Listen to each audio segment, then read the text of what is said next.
So welcome my एपियंस and अभी हम पढ़ रहे हैं क्लासिकल मैकेनिक्स। तो मैंने लास्ट में बोला था कि क्लासिकल मैकेनिक्स का या तो रिजिड बॉडी हम स्टार्ट करेंगे या तो special theory of relativity start करेंगे। तो यहाँ पे अभी हम special theory of relativity start कर रहे हैं क्योंकि ये एग्जामिनेशन अप्रोच से थोड़ा इंपॉर्टेंट टॉपिक है। आपको पहले कवर अप हो जाता है तो आपका रिवीजन भी अच्छा हो जाएगा। और ये टॉपिक है उसमें से हर एक एग्ज़ाम में क्वेश्चन आता ही है। ये इतना क्लासिकल मैकेनिक्स का बहुत ही ज़्यादा इम्पोर्टेंट टॉपिक है। ये हॉट फेवरेट टॉपिक नहीं है, ये प्री डिसाइडेड टॉपिक है कि इसमें से तो क्वेश्चन लाना ही है, उसमें से क्वेश्चन निकालना ही है। ऐसे ही आप फिजिक्स की कोई भी एग्ज़ाम नहीं देखोगे कि जब स्पेशल थियरी ऑफ रिलेटिविटी का क्वेश्चन उसमें पूछा ना गया हो। वो जेस्ट है, TIFR है, नेट है, गेट है, सेट है या तो IIT जाम है, कोई भी एग्ज़ाम है, स्पेशल थियरी ऑफ रिलेटिविटी का एक क्वेश्चन तो उसमें होता ही है। दो पूछ देते हैं लेकिन एक क्वेश्चन तो इसमें से होता ही है। तो एक क्वेश्चन अगर इसमें से है तो बेटर है कि ये टॉपिक आप पहले से ही प्रिपेयर करके रखो। और इस टॉपिक के जो स्टैंडर्ड रिजल्ट्स है वही हम डायरेक्टली डिस्कस करने वाले हैं यहाँ पे। लेकिन ये शुरू करने से पहले हमें टर्मिनोलॉजीज पता होनी चाहिए। और स्पेशल थियरी ऑफ रिलेटिविटी के बारे में सिर्फ मैं एक बात बता रहा हूँ कि यहाँ पे स्टूडेंट्स कहाँ मिस्टेक करते हैं कि जब क्वेश्चन को समझना होता है तो ही वहाँ पे ही वो क्वेश्चन को गलत समझ लेते हैं। तो स्टूडेंट है मिस्टेक क्या करते हैं मैंने आपको बता दिया है। तो आपको यहाँ पे स्पेशल थियरी ऑफ रिलेटिविटी जब भी आप क्वेश्चन सोल्व कर रहे हो या तो थियरी पढ़ रहे हैं तो आप ट्राई करें कि उसको अच्छे से समझने की कोशिश करें। अदरवाइज क्या होगा कि आप डायरेक्टली फॉर्मूला आपको पता है तो फॉर्मूला पुट करेंगे हम यहाँ पे, तो आपको पता नहीं चलेगा कि ये फॉर्मूला है उसमें कौन सी टर्म में क्या वैल्यू यहाँ पे पुट करनी है। क्लियर? तो यहाँ पे स्टार्ट करते हैं हमारा स्पेशल थियरी ऑफ रिलेटिविटी। देखो स्पेशल थियरी ऑफ रिलेटिविटी है वो आइंस्टाइन ने दिया है, वो हमें पता है, लेकिन फिर भी मैं आपको बता रहा हूँ। और 1905 में ये आर्टिकल है वो पब्लिश हुआ था on electrodynamics of moving body नाम के जर्नल में। बहुत इतना फेमस जर्नल नहीं था। तो वन टाइप ऑफ जो पेपर आते हैं रिसर्च पेपर वैसे ही ये था। तो इतना हेवीली उसमें कुछ इंफॉर्मेशन नहीं था। उसके बाद जो सभी चीज़ें हैं डेवलप हुई। अब यहाँ पे देखो आइंस्टाइन है उसके पास दो रास्ते थे कि या तो वो गैलीलियन ट्रांसफॉर्मेशन करके जो गैलीलियन जियोमेट्री है उसको चेंज करे, या तो वो मैक्सवेल है उसके इक्वेशंस को चेंज करे। अब मैक्सवेल इक्वेशंस पे तो पूरा EMT जो मैक्सवेल के चार इक्वेशन है, del dot E, del dot B, del cross E and del cross B, ये जो चार इक्वेशंस है उस पे ही ये पूरा इलेक्ट्रोडायनेमिक्स था। तो इलेक्ट्रोडायनेमिक्स तो बहुत ही लेंथी सब्जेक्ट है। तो मैं यहाँ पे आइंस्टाइन ने क्या सोचा कि देखो अब चेंज करना है मुझे तो कम से कम चेंज करना पड़े, ऐसा मैं कर रहा हूँ। तो आइंस्टाइन ने डायरेक्टली जियोमेट्रिकल चेंज है वो अप्लाई कर दिया और इस टाइप का मैथमेटिकल फॉर्मूला बनाया कि जो जियोमेट्रिकल चेंज है उसको रिप्रेजेंट करे और मैक्सवेल्स इक्वेशन से वो इनवेरिएंट रहते हैं। तो कभी भी क्वेश्चन पूछा जाए, यहाँ पे हम डिस्कस करने ही वाले हैं लास्ट में कि कौन कौन सी क्वांटिटी ये जो रिलेटिविटी में इनवेरिएंट रहती है। तो ये जो इनवेरिएंट रहता है वही देखो मैक्सवेल्स के इक्वेशन से उसी को ही चेंज नहीं करना था, तो वो इक्वेशन तो यहाँ पे स्पेशल थियरी ऑफ रिलेटिविटी में इनवेरिएंट ही रहेंगे। तो ऐसे कई सारी क्वांटिटीज है जो इनवेरिएंट रहती है।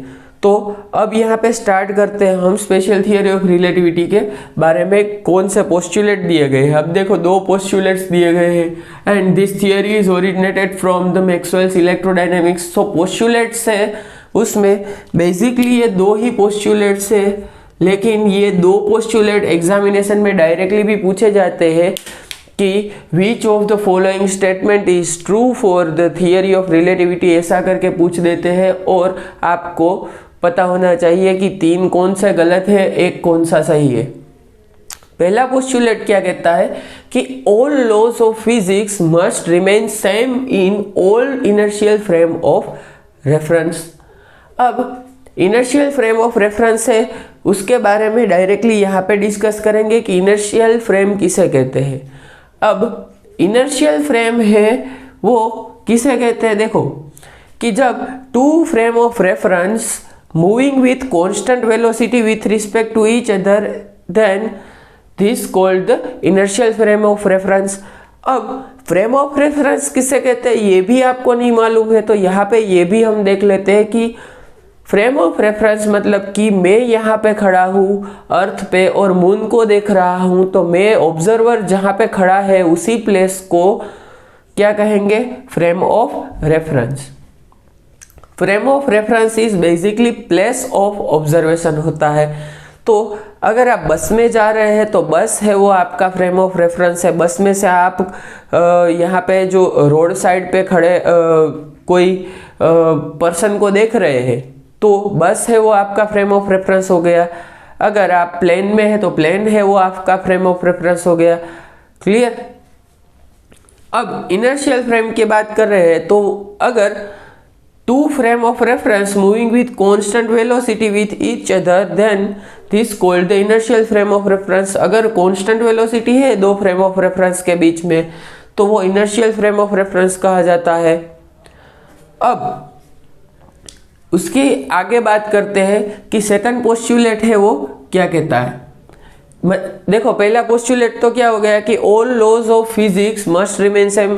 फिजिक्स के सभी जो लॉज है वो सेम रहते हैं और किसमें, इनर्शियल फ्रेम ऑफ रेफरेंस में, जिसे हम IFR कहेंगे। और सेकंड है speed of light in vacuum. Speed of light in vacuum is same with respect to all inertial frame of reference। Speed of light in vacuum जो होगा वही यहाँ पे आइडियलाइज कंडीशन मानी जाती है। स्पीड ऑफ वैक्यूम है वो कोई भी इनर्शियल फ्रेम ऑफ रेफरेंस है उसकी कंपेयर में सेम ही रहेगी। क्या रहेगी, speed of light in vacuum रहेगी c। क्लियर। अब c की वैल्यू तो हमें पता ही है 3 × 10⁸ मीटर पर सेकंड। अब यहाँ पे देखो कि सपोज अगर ये रिप्रेजेंटेशन देखो F12 हम बहुत बार लिख चुके हैं कि फोर्स ऑन 1/2। तो इसी तरह से इसको बोला जाएगा velocity of light with respect to place. Clear. Velocity of light with respect to any place और ऑब्जेक्ट क्या होगी, c। Velocity of light place और ऑब्जेक्ट मतलब यहां से मैं देख रहा हूं तो मुझे लाइट की स्पीड है वो c लगेगी। अब वेलोसिटी ऑफ ऑब्जेक्ट और लाइट वेलोसिटी ऑफ ऑब्जेक्ट और place with respect to light. Clear. यहाँ पे देखो velocity of light with respect to place और ऑब्जेक्ट है और यहाँ पे वेलोसिटी ऑफ प्लेस और object with respect to light होगा। मतलब कि लाइट है वो सपोज लाइट है उसकी आईज है, यहाँ पे थोड़ा फनी हो जाएगा लेकिन आप सोचो, इमेजिन करो कि लाइट है वो आपको देख रही है तो उसे ऐसा लगेगा कि ये है वो मेरे ऑपोजिट जा रहा है -c की स्पीड से। क्लियर। तो ये दोनों चीज़ें आपको याद रखनी है। लाइट की velocity with respect to any place है तो c होगी और कोई प्लेस की वेलोसिटी होगी विथ रिस्पेक्ट टू लाइट तो -c होगी। अब direction of light may not same with respect to different inertial frame of reference. मतलब कि डायरेक्शन है वो डिफरेंट, देखो फ्रेम ऑफ रेफरेंस चेंज हो जाता है तो हर बार डायरेक्शन है वो लाइट की सेम नहीं रहेगी। स्पीड है वो सेम रहेगी लेकिन डायरेक्शन है वो सेम नहीं रहेगी। अब यहाँ पे आते हैं कि if light is travelling in a medium then its speed will not same as in vacuum. मतलब कि अगर वो मीडियम में ट्रैवल कर रही है, लाइट है वो कोई मीडियम में ट्रैवल कर रही है, सपोज यहाँ पे लाइट है वो वाटर में ट्रैवल कर रही है यहाँ से और लाइट है वो वाटर में ट्रैवल कर रही है, तो यहाँ पे वाटर में उसकी स्पीड है वो c नहीं होगी। क्लियर? तो क्या होगी वो हम बाद में देखेंगे। अब यहाँ से देखो, special theory of relativity, special theory of relativity, special theory of relativity हम बोल रहे हैं, तो ये इसे क्यों स्पेशल थियरी ऑफ रिलेटिविटी कहा जाता है? क्यों जनरलाइज थियरी ऑफ रिलेटिविटी नहीं कहा जाता है, जनरल थियरी ऑफ रिलेटिविटी नहीं कहा जाता है? क्योंकि ये जो स्पेशल थियरी है उसे इसीलिए बोला जाता है कि ये सिर्फ और सिर्फ इनर्शियल फ्रेम ऑफ रेफरेंस के ही रेफरेंस के लिए वैलिड है और उसके साथ ही डील करता है। क्लियर? तो स्पेशल थियरी इसीलिए बोला जाता है because it deals with the inertial frame of reference. अब यहां से देखो, this theory become necessary only when the speed of object become very high. अब वेरी हाई मतलब कि क्या 200 kilometre per hour, 300 kilometre per hour? नहीं। तो क्या, जब v है वो c के कंपेरेबल होगा। v है आपके जो ऑब्जेक्ट की वेलोसिटी है वो वेलोसिटी ऑफ लाइट के कंपेयर में होगा, वेलोसिटी ऑफ लाइट के कंपेरेबल होगा। मतलब कि सपोज c/2 है, 3/4c है, 4/5c है। ओके, इस तरह से अगर होगा तो ही हम क्या करेंगे कि यहाँ पे वेलोसिटी ऑफ लाइट के नज़दीक आ गया तो तभी ही हम स्पेशल थियरी ऑफ रिलेटिविटी लगा सकते हैं। अब यहाँ पे ये स्टेटमेंट इसीलिए लिखा है कि आपको पता चले कि देखो यहाँ पे c/100 कर रहे हैं अगर हम, तो c/100 हम करेंगे तो 3 × 10⁻⁴ क्या आ जाएगा 6। इतना भी हम यहाँ पे वेलोसिटी है वो निग्लेक्ट कर सकते हैं। ये यहाँ पे भी हम स्पेशल थियरी ऑफ रिलेटिविटी है वो नहीं लगा सकते। Clear? Special theory of relativity है, देखो ये कितनी स्पीड हो गई। बेसिकली यहाँ पे इसको मीटर में कन्वर्ट कर रहे हैं, किलोमीटर में, तो 3000 किलोमीटर पर सेकंड। अब इतनी स्पीड है, एक सेकंड में 3000 किलोमीटर।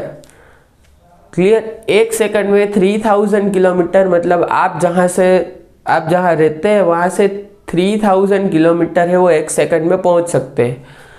तो यहाँ पे जो हमें स्पीड ज़्यादा लग रही है, बहुत ही ज़्यादा लग रही है, उसे भी यहाँ पे स्पेशल थियरी ऑफ रिलेटिविटी में कंसिडर नहीं किया जाता है।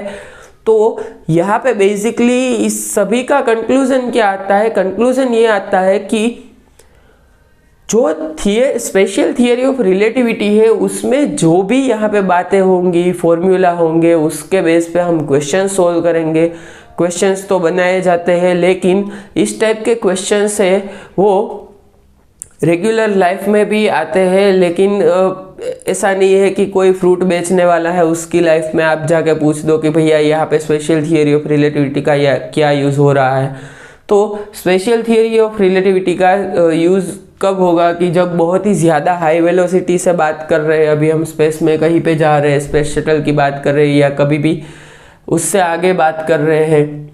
तो अब यहाँ पे कंक्लूजन क्या आता है कि जब हम इतनी ज़्यादा स्पीड से जा रहे होते हैं, उसको ऑब्जर्व कर रहे होते हैं, तो ये जो ऑब्जर्वेशन है वो हम डायरेक्टली ऑब्जर्व नहीं कर सकते। डायरेक्टली ऑब्जर्व नहीं कर सकते इसका मतलब है कि ये जो ऑब्जर्वेशन है वो हम डायरेक्टली देख नहीं सकते कि हाँ यहाँ पे c/2 से ये ऑब्जेक्ट जा रहा है तो इसका मास है वो कम हो जाता है, ज़्यादा हो जाता है, इसका टाइम है वो कम हो रहा है, ज़्यादा हो रहा है, इस तरह से ऑब्जर्व नहीं कर सकते। So theory observed at v = c, so we cannot directly observe the conclusion drawn from this theory. मतलब कि कंक्लूजन जो ऑब्जर्व हो रहा यहाँ से थियरी से निकल कर आ रहा है वो हम डायरेक्टली ऑब्जर्व नहीं कर सकते। क्लियर? सो अब यहाँ पे जो ये थियरी दी गई है वो किस बेस पे वर्क कर रही है, आइंस्टाइन ने ऐसा क्या किया, आइंस्टाइन ने किस टाइप का ट्रांसफॉर्मेशन किया कि वो डायरेक्टली ही ये स्पेशल थियरी ऑफ रिलेटिविटी है वो इतना फेमस हो गया है। तो कंक्लूजन के बाद अभी हम पढ़ने वाले हैं लोरेंट्ज़ ट्रांसफॉर्मेशन। अभी हम बात कर रहे हैं लोरेंट्ज़ ट्रांसफॉर्मेशन की। तो लोरेंट्ज़ ट्रांसफॉर्मेशन है वो किस तरह से किया जाता है वो देखेंगे, लेकिन उससे पहले बात करते हैं कि इसकी नीड क्या हुई, वो इतना नेसेसरी क्यों हुआ कि हमें चेंज करना पड़ रहा है, ट्रांसफॉर्मेशन करना पड़ रहा है। देखो, Galilean transformation states that relative velocity of any two objects is given as VAB equal to VA minus VB is not consistent with second postulate of special theory of relativity। अब यहाँ पे देखो, बात करते हैं पहले, अभी यहाँ पे ये बाद में फिर से ड्रॉ कर लेंगे। तो यहाँ पे देखो कि सपोज हमें यहाँ से एक कार जा रही है 50 की स्पीड में और यहाँ से ही बाइक जा रहा है 20 की स्पीड्स में। अब 50 और 20, तो यहाँ से देखो बाइक वाले को क्या लगेगा कि कार जा रही है आगे की डायरेक्शन में 30 किलोमीटर पर आवर की स्पीड से। तो ये रिलेटिव वेलोसिटी की बात हो गई। अब सपोज यहाँ पे यहाँ से देखो एक आदमी इस साइड जा रहा है 5 किलोमीटर पर आवर की स्पीड से और एक है वो इस साइड जा रहा है सपोज 4 किलोमीटर पर आवर की स्पीड से। अब देखो, अगर ये दोनों है उसको उसकी रिलेटिव वेलोसिटी है वो किस तरह से आप निकाल सकते हैं। देखो, यहाँ से ये जो वेक्टर आएगा वो वेक्टर आपको रिलेटिव वेलोसिटी देगा। क्लियर? तो यहाँ पे सपोज वेक्टर, ये वेलोसिटी वेक्टर है, उसके अलावा भी आप समझ सकते हैं डायरेक्टली कि सपोज ये है आर ए वेक्टर और ये है आर बी वेक्टर। सो यहाँ पे R A minus R B इस तरह से वेक्टर का जो वेक्टर है उसका एडिशन और सब्सट्रैक्शन इस तरह से किया जाता है। डिफरेंस बिटवीन टू वेक्टर है, जैसे कॉम्प्लेक्स एनालिसिस है उसमें भी हम क्या करते थे कि सपोज 2 पॉइंट के कोऑर्डिनेट दिए गए हैं तो हम वो पॉइंट के कोरस्पॉन्डिंग कोऑर्डिनेट लिख के इमेजिनरी एंड रियल पार्ट है उसमें से माइनस करके लिख देते थे, x1 minus x2 and y1 minus y2। वैसे ही यहाँ पे परफॉर्म करना है। तो यहाँ पे बेसिकली ये तो बेसिक मैथमेटिक्स है। अब यहाँ से देखो, ये जो वेक्टर का जो वेक्टर सम बात करते हैं कि यहाँ पे जो सब्सट्रैक्शन हो रहा है वेक्टर में वो कंसिस्टेंट नहीं था। किसके साथ कंसिस्टेंट नहीं था? सेकंड पोस्टुलेट के साथ। देखो, कंसिस्टेंट मतलब कि वो उससे मैच नहीं हो रहा था। सिंपल वर्ड्स में बात करते हैं अभी हम कि ये जो रिजल्ट आ रहा था वो हमारे सेकंड पोस्टुलेट से मैच नहीं करता था। देखो, सेकंड पोस्टुलेट से मैच क्यों नहीं कर रहा था कि सेकंड पोस्टुलेट क्या कह रहा था कि according to the second postulate of special theory of relativity, velocity of light with respect to object VLO equal to होगा c। अब यहाँ पे ये जो गैलीलियन ट्रांसफॉर्मेशन क्या कह रहा है? According to Galilean transformation VLO velocity of light c minus V0 होगा। मतलब कि ऑब्जेक्ट की वेलोसिटी भी यहाँ पे कंसिडर कर रहा है। मतलब कि सपोज लाइट की वेलोसिटी है यहाँ पे 3 × 10⁸, तो ऑब्जेक्ट की वेलोसिटी सपोज उसमें 3000 आ गई तो वो डायरेक्टली उसमें सब्सट्रैक्ट करने को बोल रहे हैं, लेकिन ये जो पोस्टुलेट है उसके साथ मैच नहीं हो रहा है। तो आइंस्टाइन ने क्या सोचा कि इसको हम मॉडिफाइड गैलीलियन ट्रांसफॉर्मेशन, मतलब गैलीलियन ट्रांसफॉर्मेशन को भी मॉडिफाई कर रहे हैं अभी हम, तो मॉडिफाइड गैलीलियन ट्रांसफॉर्मेशन है वो क्या कहता है वो भी देखते हैं। देखो आइंस्टाइन ने मॉडिफाई कर दिया गैलीलियन ट्रांसफॉर्मेशन को, क्यों? क्योंकि उसे जो रिजल्ट चाहिए जो कि कंसिस्टेंट हो postulate of special theory of relativity के साथ, तो उसने तोड़ मरोड़ के सब जोड़ के क्या कर दिया कि मॉडिफाइड गैलीलियन ट्रांसफॉर्मेशन बनाया।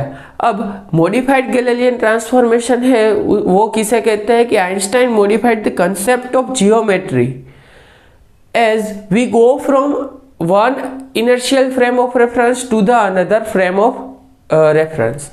तो आइंस्टाइन ने क्या किया कि जियोमेट्री का जो कंसेप्ट है, आइंस्टाइन ने बोल दिया कि देखो जब हम एक फ्रेम से दूसरी फ्रेम में जा रहे हैं और लाइट की स्पीड के कॉन्टेक्स्ट में अभी हम बात कर रहे हैं, तो हमें जो जियोमेट्री है वो भी चेंज करनी पड़ेगी, जियोमेट्री है वो भी चेंज होगी। अब देखो टाइम है, देखो टाइम भी मॉडिफाइड हो रहा है। देखो since time is modified with the clock and on going from one inertial frame of reference to another inertial frame of reference, physical property of clock will also modified, so reading will also modified। देखो इसका मतलब क्या है कि suppose यहाँ पे अभी हम बात कर रहे हैं कि ये है क्लॉक, यहाँ पे बज रहे हैं 12, सो यहाँ पे सपोज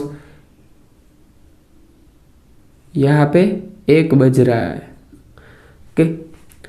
तो यहाँ पे देखो क्लॉक है उसमें 1 बजा है, तो लेकिन यहाँ पे अगर ये क्लॉक है उसको लाइट वेलोसिटी से अगर हम मूव करवा रहे हैं तो ये इसकी जियोमेट्री है वो सपोज चेंज होके इस तरह से हो गई।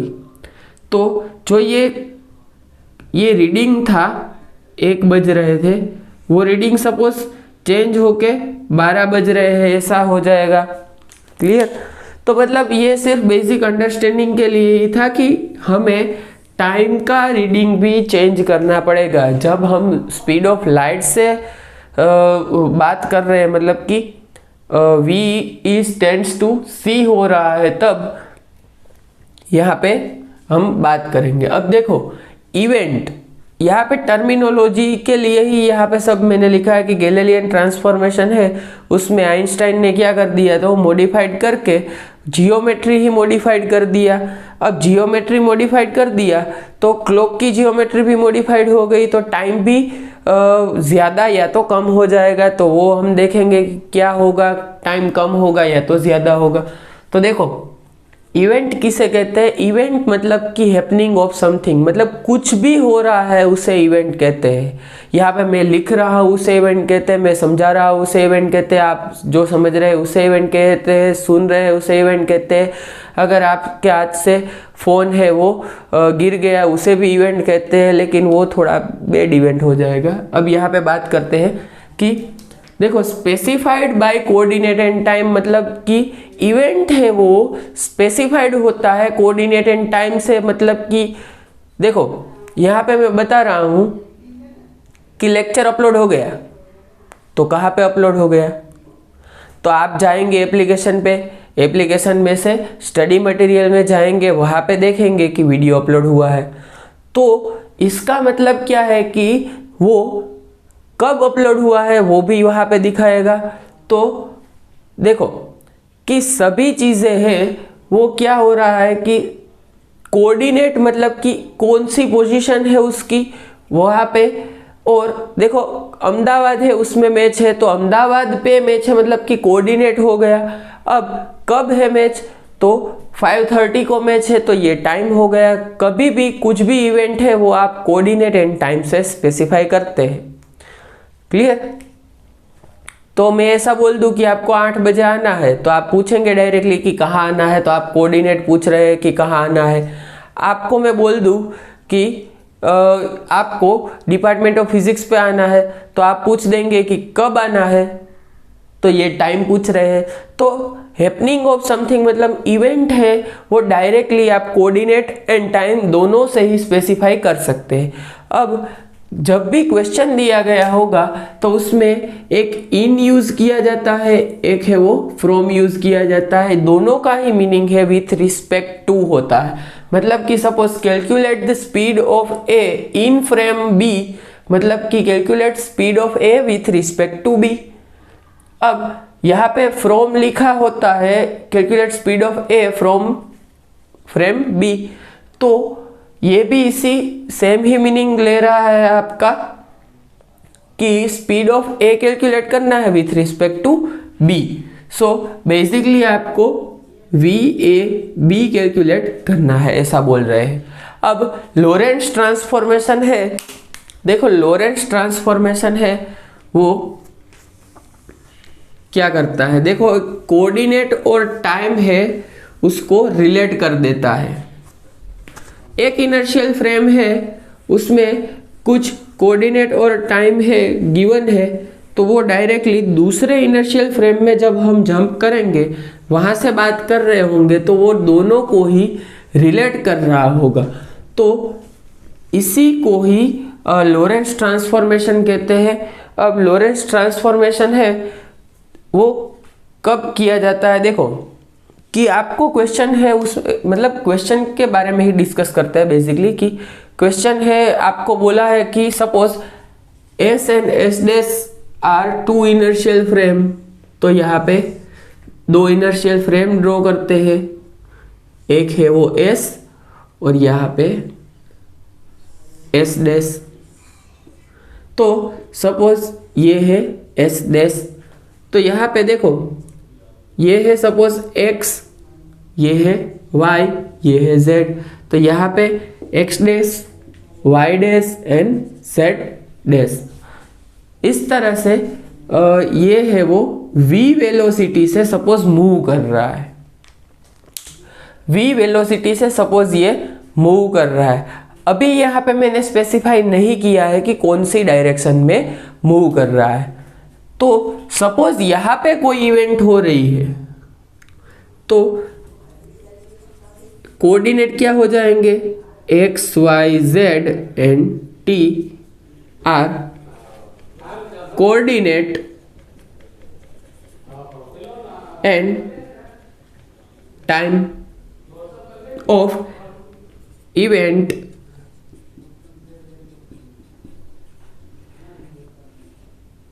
हैपन और इवेंट हैपनिंग।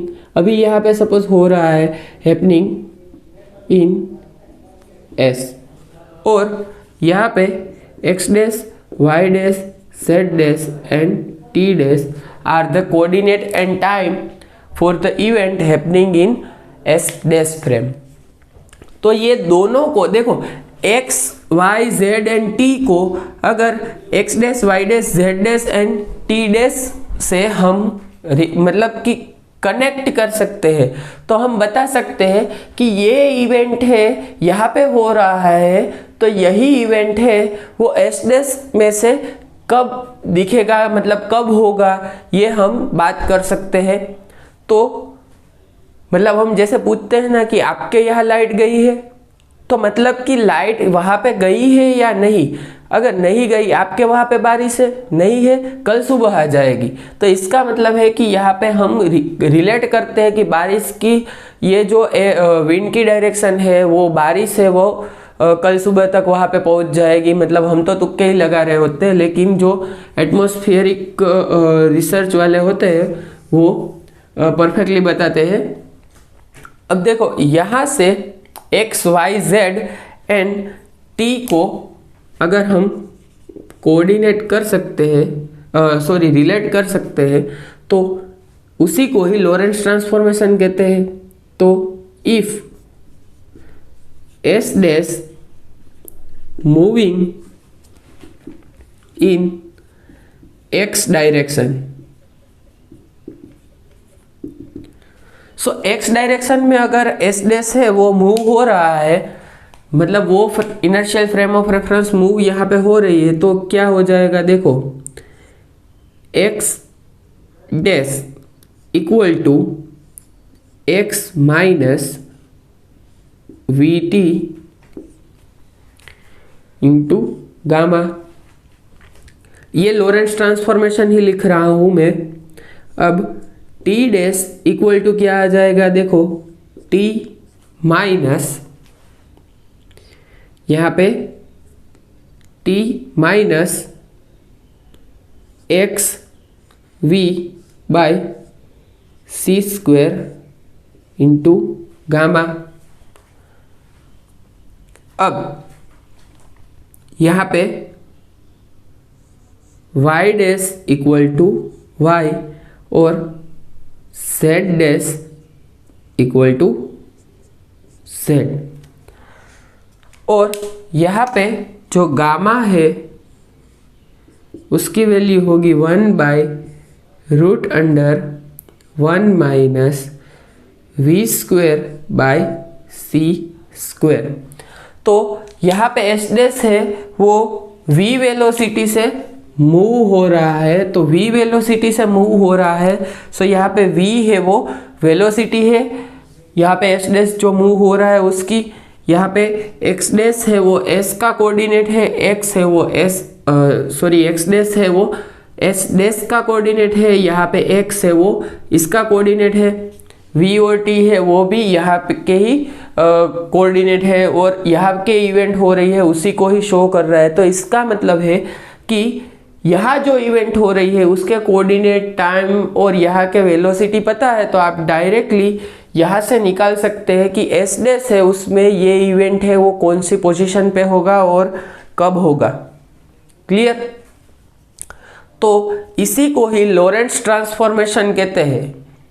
ये जो हो रहा है देखो x डायरेक्शन में जा रहा है तो x चेंज हो रहा है, y और z है उसमें कुछ भी चेंज नहीं आ रहा है। क्लियर? सो सपोज अगर हमें यहाँ पे लिखना है कि y और z डायरेक्शन के बारे में भी अगर हमें लिखना है तो हम क्या लिखेंगे, सिर्फ x को रिप्लेस करना है y z से। सो s डैश मूविंग इन y डायरेक्शन,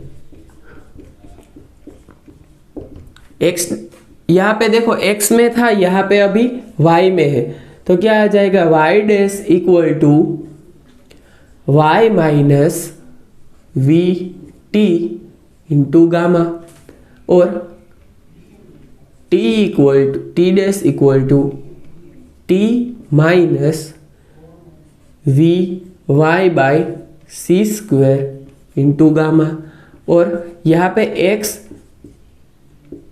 और यहाँ पे z है वो सेम ही रहेंगे। तो इसका मतलब है कि y कोऑर्डिनेट है वो चेंज हो रहा है, x और z है वो सेम रहेगा। अब सपोज यहाँ पे s dash moving in z direction होगा तो z dash equal to z minus we T into gamma, और t dash equal to t minus z v by c square into gamma, और यहाँ पे y dash equal to y और x dash equal to x। Clear?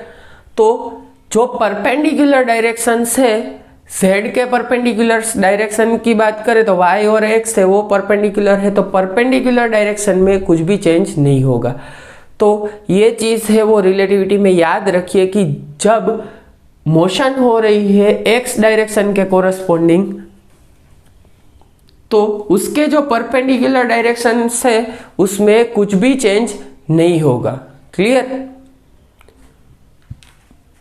तो suppose यहाँ पे एक road है,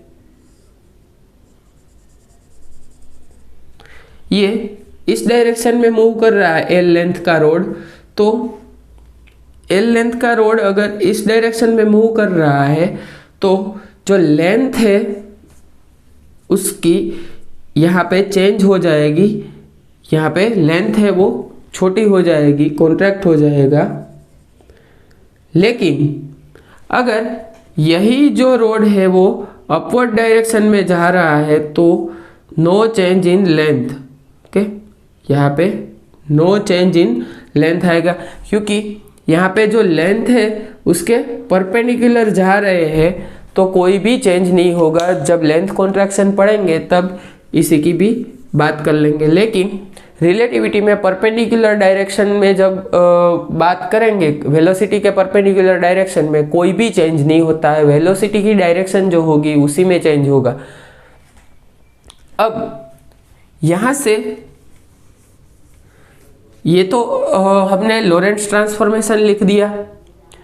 अब यहाँ पे सपोज ऐसा है कि दो इवेंट हो रही है, दो इवेंट यहाँ पे अगर हो रही है,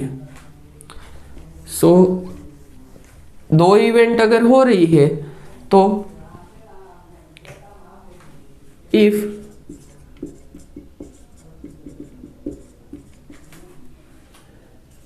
there are two events, suppose दो इवेंट हो रही है और उन दोनों को हमें रिलेट करना है, तो delta x dash equal to delta x minus v delta t और गामा, और यहाँ से भी delta t dash equal to t delta t minus v delta x by c square gamma. अब यहाँ पे देखो डेल्टा एक्स डैश मतलब कि देखो यहाँ पे सपोज एक इवेंट यहाँ पे हो रही है और एक इवेंट यहाँ पे हो रही है, तो उसके सपोज x1 x2 कोऑर्डिनेट है तो डेल्टा x हो जाएगा x2 माइनस x1। तो वैसे ही यहाँ पे मतलब कि आपको अगर कंडीशन सोचनी है तो क्या बता रहा हूँ कि जब यहाँ पे राजकोट में कोई इवेंट हो रही है और अहमदाबाद में वही इवेंट यहाँ पे कोई दूसरी इवेंट हो रही है, उसे अभी हम कोरिलेट करते हैं, तो एक इवेंट यहाँ पे राजकोट में हो रही है, एक अहमदाबाद पे हो रही है, और एक इवेंट है वो राजकोट में 4 बजे हो रही है, दूसरी इवेंट है अहमदाबाद में 5 बजे हो रही है। तो जो टाइम डिफरेंस है वो डेल्टा टी कहते हैं, डेल्टा टी है वो T2 माइनस T1 होगा। तो यही इवेंट है वो ये एस डैश फ्रेम में कब होगी, तो आपको अगर क्वेश्चन सोल्व करना है तो आप ये फॉर्मूला यूज कर सकते हैं। क्लियर? तो ये फॉर्मूला है वो क्वेश्चन सोल्विंग अप्रोच के लिए बहुत ही ज़्यादा इम्पोर्टेंट है। क्लियर? अब सपोज देखो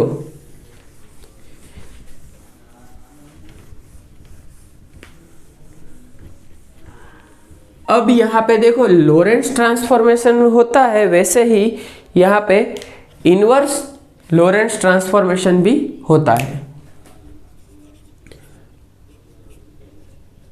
इनवर्स लॉरेंट्ज ट्रांसफॉर्मेशन देखो ये बेसिकली कुछ नहीं इतना मतलब डीपली नहीं है, मैथमेटिक्स का यूज़ करके आप सोल्व कर सकते हैं। लेकिन अभी यहाँ पे क्या है कि डायरेक्टली ही हम लिखते हैं। देखो x dash equal to x minus we t gamma है, ये लॉरेंट्ज ट्रांसफॉर्मेशन था, तो इसका इनवर्स लॉरेंट्ज ट्रांसफॉर्मेशन अगर हम लिखते हैं तो क्या आ जाएगा, देखो x और यहाँ पे x dash plus V T आ जाएगा, इतना चेंज हो जाएगा।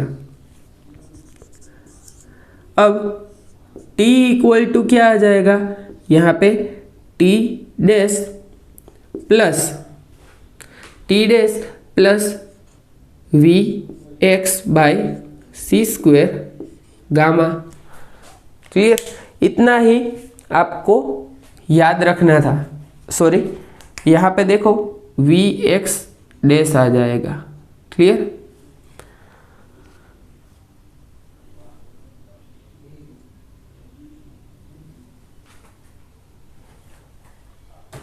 तो अभी हम यहाँ पे देखो x equal to x dash equal to x minus we t था और यहाँ पे गामा था।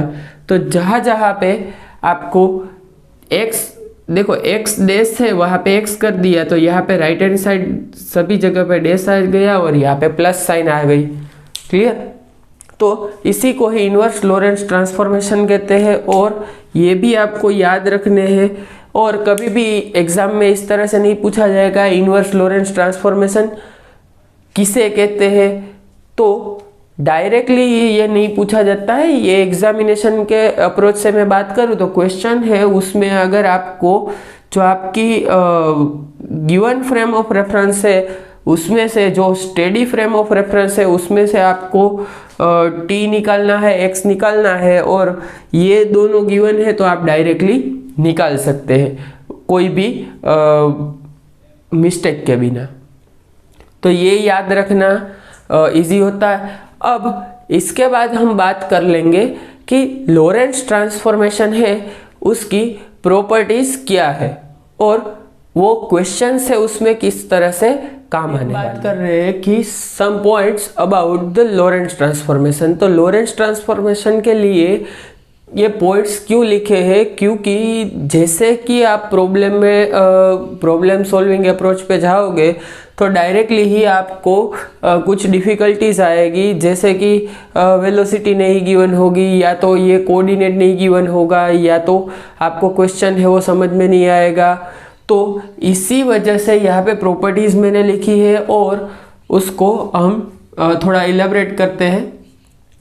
तो देखो बेसिकली एक प्रॉपर्टी यहाँ पे मैंने नहीं लिखी है कि देखो लॉरेंस ट्रांसफॉर्मेशन है ना वो एक ग्रुप फॉर्म करता है। कभी भी ट्रांसफॉर्मेशन की बात आती है तो एक ग्रुप फॉर्म होता है और आप मैथमेटिकल फिजिक्स की बात कर रहे हैं तो ग्रुप थियरी उसमें आती है, लेकिन यहाँ पे हम ग्रुप थियरी नहीं पढ़ने वाले हैं क्योंकि वो बहुत एडवांस लेवल का कंसेप्ट हो जाता है और वो कहीं पे भी हमें यूज़ अभी नहीं होता है।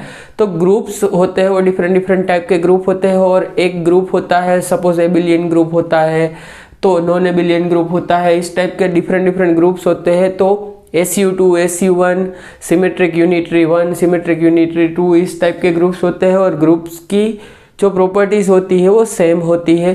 तो वो प्रॉपर्टीज़ को सेटिस्फाई कर रहा है ये लाप्लास ट्रांसफॉर्मेशन। तो सपोज लाप्लास ट्रांसफॉर्मेशन है अगर हम कर रहे हैं, दो वेलोसिटीज़ आपको गिवन है और उसमें से डायरेक्टली आपको एक ही वेलोसिटी निकालनी है, तो हम यहाँ पे ये ट्रांसफॉर्मेशन यूज़ कर सकते हैं v1 plus v2 by 1 plus v1 v2 by C square. So ये है वो एग्जामिनेशन अप्रोच से इम्पोर्टेंट पॉइंट है और आप कंफ्यूज मत होना अभी भी। लास्ट सपोज हम एक और इक्वेशन यहाँ पे देखेंगे, इसी टाइप का इक्वेशन होगा VAB, मतलब कि VAB इसका मतलब है कि velocity of A with respect to B अगर हमें फाइंड करना है तो यहाँ पे velocity of A with respect to C minus velocity of A with velocity of B with respect to C divided by 1 minus VAC VBC by C square. इस type का equation है वो अभी हम पढ़ेंगे वेलोसिटी ट्रांसफॉर्मेशन में, लेकिन यहाँ पे सिर्फ मैंने लिख दिया है और ये है वो सेम डायरेक्शन के लिए है, ऑपोजिट डायरेक्शन के लिए, और हम जनरलाइज इक्वेशन बाद में पढ़ेंगे। अब यहाँ पे देखो कि सपोज आपको कोई भी डायरेक्शन में मोशन हो रही है और आपको कुछ पता नहीं चल रहा है कि क्वेश्चन है उसमें क्या अप्लाई करें, तो आप डायरेक्टली ये अप्लाई करके आंसर अपना निकाल सकते हैं। Suppose x dash y dash z dash और t डैश, यहाँ पे कुछ भी गिवन नहीं होगा, मतलब वेलोसिटी भी अगर नहीं गिवन है तो भी यहाँ से आप डायरेक्टली जो आपको पूछा गया है, जो time in different reference frame पूछा गया है वो निकाल सकते हैं, कोऑर्डिनेट निकाल सकते हैं। तो ये इक्वेशन है वो सभी डायरेक्शन की मोशन के लिए वैलिड है। तो ये इक्वेशन याद रखो।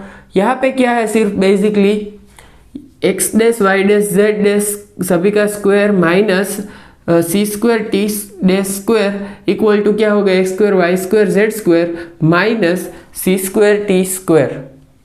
अब यहाँ पे अगर दो इवेंट हो रही है तो दोनों इवेंट का डिफरेंस निकाल के हम जो कोऑर्डिनेट है वो यहाँ पे लिख रहे हैं। सो बेसिकली ये इक्वेशन है वो इतना ही हम याद रखते हैं कि suppose delta r dash square minus C square delta t dash square equal to delta r raise to 2 minus C square delta t raise to 2। तो यहाँ पे ये सभी चीज़ें हो गई। अब Lorentz transformation can be represented as rotation in space time. अब स्पेस टाइम में जो रोटेशन हो रहा है उस लॉरेंट्ज ट्रांसफॉर्मेशन उसी से रिप्रेजेंट किया जाता है। तो देखो स्पेस टाइम की जो स्पेस है, मतलब कि स्पेस टाइम कोऑर्डिनेट जब हम बात करेंगे तो उसे मिन्कोव्स्की स्पेस बोला जाता है। कभी कभी एग्जामिनेशन में इस टाइप का क्वेश्चन पूछा जाता है कि स्पेस टाइम है एज अ कोऑर्डिनेट लेते हैं तो वो कौन सी स्पेस होती है। तो यहाँ पे देखो सपोज यहाँ पे x है, यहाँ पे सी टी है, क्लियर। और यहाँ पे नया एक कोऑर्डिनेट मिलता है x डैश लॉरेंट्ज ट्रांसफॉर्मेशन से, और यहाँ पे सपोज मिल रहा है सी टी डैश, क्लियर। अब सपोज x डैश है वो यहाँ से 5 एंगल पे है और सी टी डैश है वो यहाँ से थीटा एंगल पे है। तो अब यहाँ पे देखो हम बेसिकली क्या करने वाले हैं कि हम देखने वाले हैं कि यहाँ पे जो रोटेशन हो रहा है मिन्कोव्स्की स्पेस में वो किस टाइप का हो रहा है। तो यहाँ पे हम कुछ नहीं, बेसिकली थोड़ा मैथमेटिक्स का यूज करने वाले हैं। अब देखो पहले इक्वेशन फॉर x डैश लिखते हैं। तो x डैश है उसके लिए अगर हम इक्वेशन लिख रहे हैं तो सी टी डैश है वो 0 आ जाएगा। देखो यहाँ पे x y या यहाँ पे y x कुछ भी लिखो, तो यहाँ पे y है जब 0 होगा तभी ही x डायरेक्शन का इक्वेशन मिलेगा। तो यहाँ पे इक्वेशन फॉर x डैश, अब x डैश इक्वल टू देखो क्या होगा, x minus c t to gamma, clear. x minus c t into gamma, okay. अब यहां पे देखो सी टी डैश की बात अगर हम करें तो सी टी डैश है वो 0 हो जाएगा। तो यहां पे देखो सी टी डैश इक्वल टू होगा 0, c t dash equal to 0 आपको मिल जाएगा।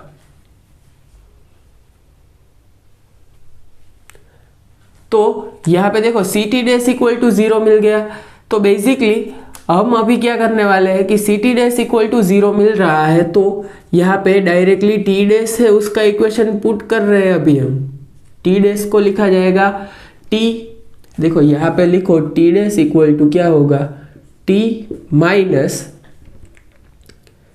X we by C square to into gamma. तो यहाँ पे t minus x we by C square into gamma equal to 0 है। सो सी टी, देखो सी टी माइनस यहाँ पे सी सी एक कैंसल हो जाएगा, एक्स वी इक्वल टू 0 आ गया। क्लियर? एक्स वी बाई यहाँ पे सी आएगा, कहीं एक्स सी ही कैंसिल हुआ है। तो यहाँ पे देखो सी T equal to X we by C. So अब यहाँ पे देखो क्या करने वाले, थोड़ा आप दिमाग लगाओ कि यहाँ पे देखो सी टी है, अब देखो सी टी है उसमें चेंज हो रहा होगा, सी टी में चेंज हो रहा है, और यहाँ पे एक्स डैश है उस एक्स में भी चेंज हो रहा होगा। तो जो सी टी और एक्स का जो चेंज हो रहा है उसे हम change, small change in c t divided by small change in d x लिख सकते हैं v बाई सी। तो देखो change in c T by change in d x, देखो यहाँ पे आपको पता है कि अगर यहाँ पे सपोज लाइन है तो लाइन का स्लोप हम किस तरह से फाइंड कर सकते हैं कि ये जो c t to c t one और यहाँ से x1 ये है x2, सो डेल्टा x और यहाँ पे डेल्टा सी टी। तो ये स्लोप है वो किस तरह से लिखा जाएगा, tan theta equal to delta c T by delta x, या तो tan theta equal to y by x. Clear? अब ऐसे हम लिख सकते हैं तो स्लोप मिल जाएगा।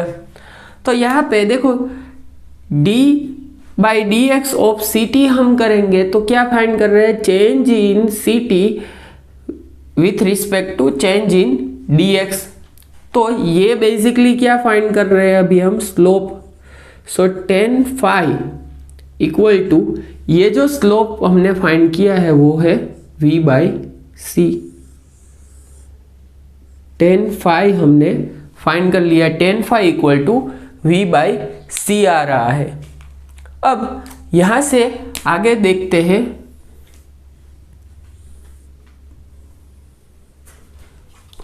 देखो फोर, अब क्या होगा, देखो सी टी डैश एक्स डैश है वो 0 हो जाएगा। तो एक्स डैश है वो 0 हो जाएगा, तो इसका मतलब है x dash equal to x minus c t, और यहाँ पे क्या गेमा, अब देखो एक्स डैश इक्वल टू 0 है तो यहाँ पे 0 आ जाएगा, और x इक्वल टू क्या आ जाएगा, c t. x equal to हमें क्या मिल जाएगा, सी टी, सॉरी यहाँ पे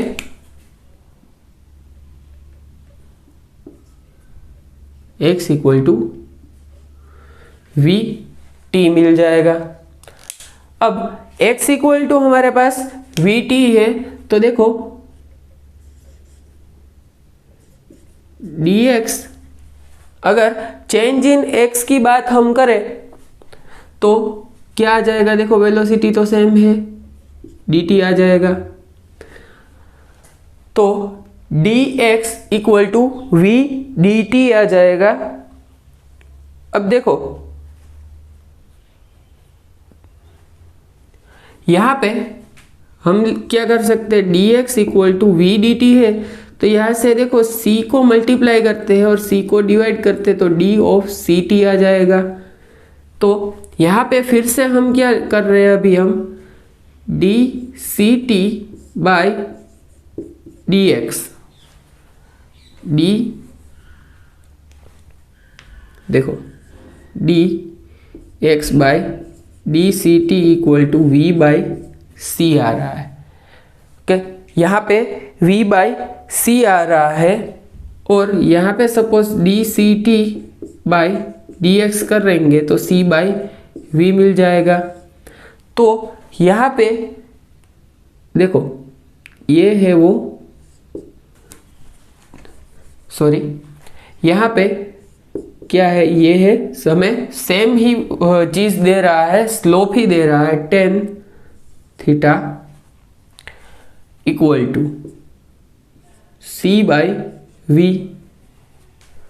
C/V मिल रहा है अब हमें। तो देखो cot theta equal to V/C मिल जाएगा। कोट है वो tan इनवर्स होता है, so cot theta equal to V/C मिल रहा है। देखो यहाँ पे भी V/C है और यहाँ पे भी V/C है। तो यहाँ पे देखो बेसिकली कोट थीटा को हम क्या लिख सकते हैं, tan, यहाँ पे ही लिख देते हैं, tan π/2 minus theta. Okay, sorry यहाँ पे हमने सभी जगह पे फाई रिप्रेजेंटेशन लिया है। ओके, तो अब यहाँ पे देखो coat phi equal to V/C है, तो tan π/2 minus phi equal to क्या हो जाएगा, V/C। तो इसका मतलब क्या हो रहा है, देखो इतना डेरिवेशन मैंने आपको करवाया है, मैंने भी किया है, तो इसका मतलब क्या हो रहा है कि जब x डैश है वो x से चेंज x के साथ एंगल क्या बना रहा है, फाई, तो CT डैश है वो CT के साथ कितना एंगल बनाएगा, CT के साथ, सॉरी CT डैश है वो x के साथ π/2 माइनस फाई इतना एंगल बनेगा।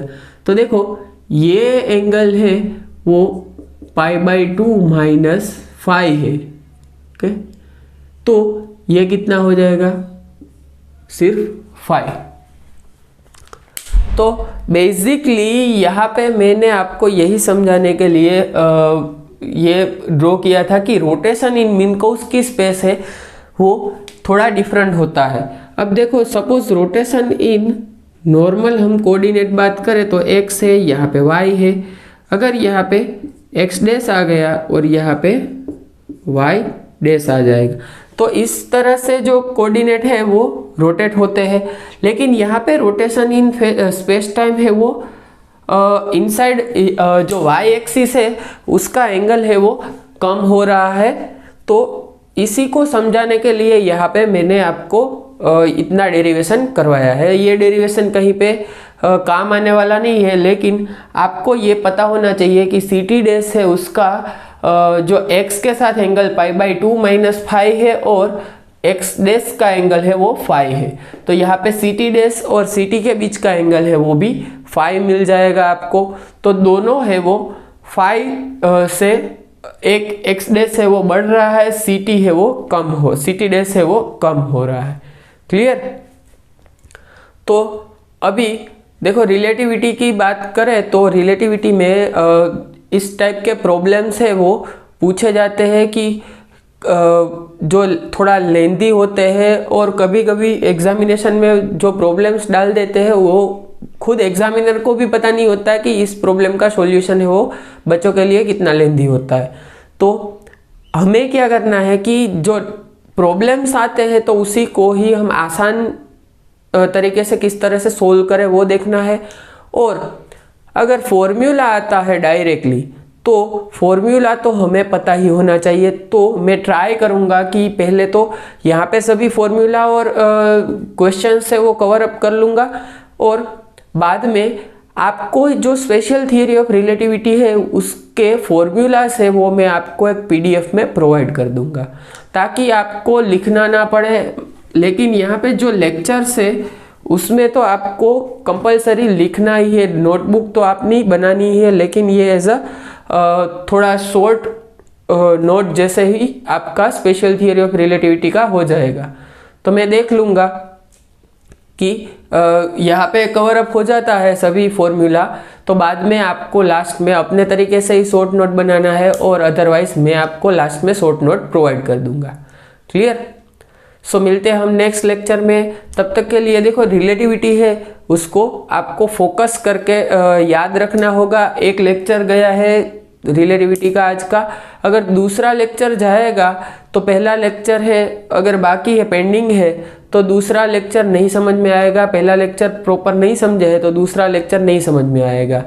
क्लियर? सो रिलेटिविटी है वो पूरा एक कंटिन्यूअस टॉपिक है, इसमें ऐसा नहीं है कि आप एक बार फॉर्मूला लिख दिया मतलब कि आपको पता ही चल जाएगा, इसमें प्रॉपर अंडरस्टैंडिंग चाहिए। सो मिलते हैं हमारे नेक्स्ट वीडियो में, और तब तक के लिए गुड बाय, थैंक यू।